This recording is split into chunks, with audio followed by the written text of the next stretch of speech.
African situation, obviously, because we all know that 80% of diseases in Africa are water-related. Therefore, water being a major carrier has remained a key challenge, even as we speak today. Your question stands, where are we now and what is the future? Today, as we speak, the predisposing factors have not changed.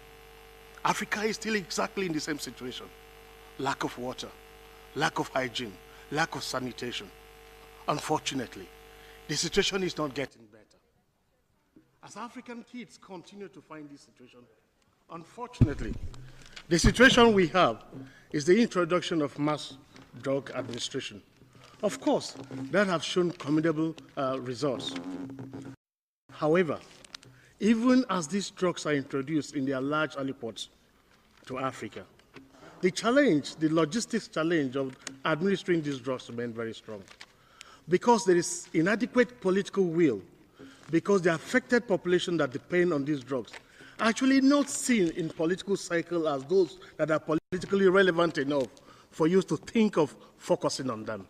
And therefore, you have a situation where you ship in large amounts of drugs costing millions of dollars, like we've heard this morning, shipped over to these people. And the political structure that requires that will to cascade these drugs down to those who need them most don't do that. What you have, therefore, you have this large amount of money spent, drugs mobilized, moved into Africa to the respective countries, and we have these drugs sitting in the store in uncomfortable conditions, wrong storage conditions of the drugs. The drugs, therefore, become ineffective over the course of time. Time has come when World Health Organization must recognize the fact that the supply of drugs is not enough in the chain process. There must be a deliberate effort, a clear understanding of developing a structural and normative framework that can guarantee that these drugs distill down to the person that needs it most. Therefore, we have a big challenge of delivery distribution.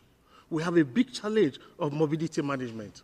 As we speak, those who live with those ailments have nowhere to turn to. So while the local government deals with issues of training and, of course, advocacy, we still have primarily the logistics challenge of ensuring that this drug gets to the grassroots. And that's why for people like us, who watched and saw my own uncle die out of this kind of sickness, saw my auntie being ostracized for elephantiasis, mistaken to be participating in witchcraft for which she has swollen legs. As I see and I reflect that even as a little child, I saw myself taking my bath in a stream with wounds that come from childhood play. And I just realized, and I asked myself, how did I survive all of this to get to where I am today as a governor, professor, senator, and a lawyer?